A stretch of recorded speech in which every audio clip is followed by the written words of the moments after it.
Greetings distinguished audiences and welcome to TVR Parliament.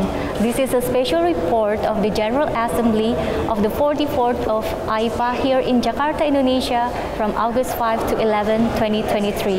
I'm Zilfa Boas, your today's host. It is an absolute honor.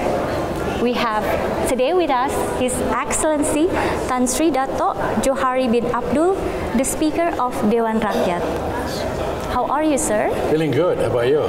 Same, never better. Thank you. Right, thank you for your time and coming. You're most welcome. We really appreciate it.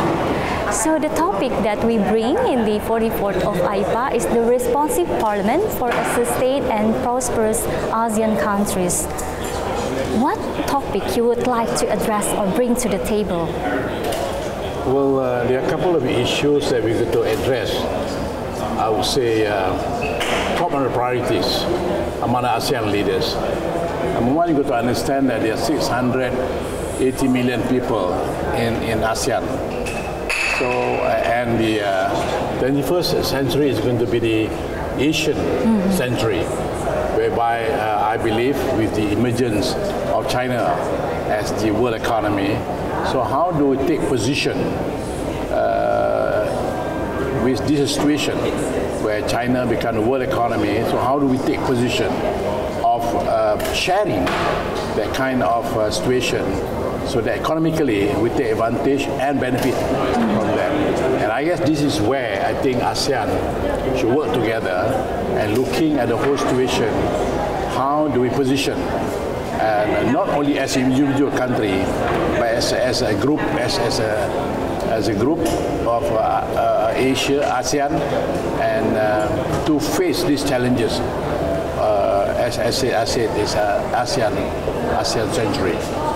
Right, and we also have the other topics that being highlighted. One of is the women equality.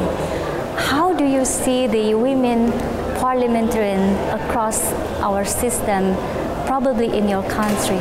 Well, if you were to look at the entire population of ASEAN, almost half of the population are women. Yes. And if you were to go and visit universities, I would say more than 50% of the university students were girls and women. Meaning to say that we have a lot of potential among the women to contribute to the betterment of the country. And this is where I think the society, especially Asian, has to open up our doors to the ladies to come in, not only to be participate in activities, but also to take the role as a decision maker. And I guess that includes politics too. So I guess it's time that ASEAN people has to be ready by now to receive lady leadership. So I have no, in Malaysia, in fact, we have reached more than 50% of the decision makers at the management level, be it in government or corporation, that are run by ladies. So we are there, except in politics, and our numbers as members of parliament are still quite low. We are working on it. And how do you think we can promote and encourage the women equality in parliament? Well, there is a structural issues here because women tend to be, well, put it this way, they do not want to confront openly certain issues because culturally we're very polite. Ladies are very polite. And because of the historical reasons and whatnot, you see, or cultural belief, or religious belief, whatever it is, and ladies tend to take the back seat. But somehow or other, I think the school system has to change, where I think the ladies have to be given the opportunity to be prominent, and that has to start from the school. If the school allows and open up the opportunity for girls to take part in major activities, so eventually it rises up to a certain level, I think they'll be ready to take up those challenges in future.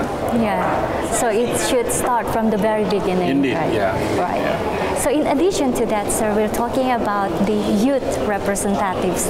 How do you think we can encourage the young people to be actively taking role in Parliament? Well, certainly I believe that it is time that the government of ASEAN to invest on their future leadership. Because somehow or other, you like it or not, this country of ours will be handed over to them. See? But then they have to be ready to lead. They have to be ready to administer. So this is where I think the training should start, not only at the later stage, but as an early stage, as early as school level and college level. This is where in Malaysia, we have the youth parliament, whereby we have a system whereby the youth can take part in electing among themselves leaders to be their own parliament, and they have their own issues to be raised. In fact, we have own complex.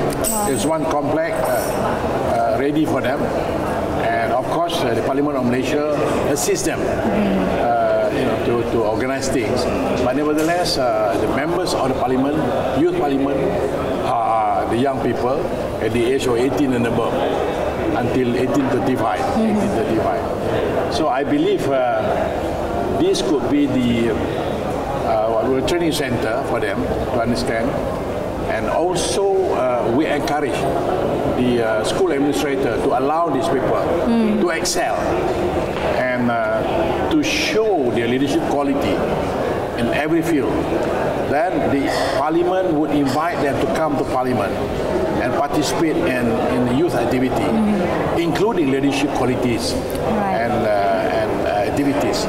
And I guess that has to be done immediately, because somehow or other the dynamics in Parliament and politics require them to do that. Right. This is very great base case practice. I heard that you started from the early stage so that they are able to be participate later on and they are qualified. So now we're talking about this AIPA, sir. How do you see Indonesia as a chair? How do you see our leadership in leading this event? First of all, I would like to congratulate Puan Maharani, the President and the Secretary General of AIPA, who has been, I would say, extremely well in organizing this AIPA. And the topics that we discussed, the issues that we raised, and I think it's a very pertinent, especially when you are facing new challenges. And the world has seen how a war, just a war in a small remote area of Ukraine and Russia has affected us. So this is a lesson that we got to learn. And ASEAN especially got to understand that if we do not do something about it, we are in trouble.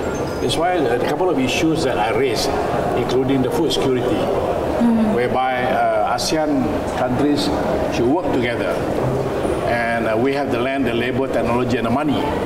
So we should work together and make sure that as far as food is concerned, we are taken care of. We need to say that we will be helping each other in case of crisis. So we will not be affected by any war or any whatever happened around the world, but ASEAN is taken care of. Number two is about the issue of climate change. We are so fortunate to be near equator. So God-given sun, free of charge. So how do we turn this ray, this surya, to benefit us? Alhamdulillah, we are talking about renewable energy by using solar, and also Indonesia and Malaysia as hydro, where we can maximize the usage of hydro to produce electricity, and this has to be shared. We can share among the ASEAN nation, Indonesia, Malaysia, that produces this is the hydro. Then we can export this electricity to the other parts of ASEAN country. By doing that, then we will eliminate the dependence on the fossil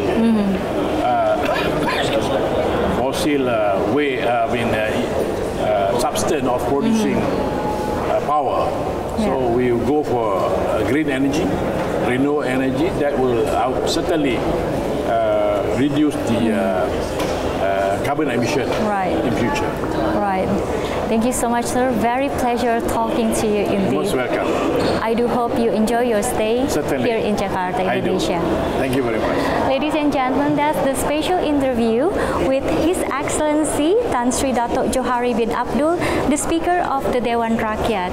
I'm Zilfa Boas, saying goodbye. Thank you.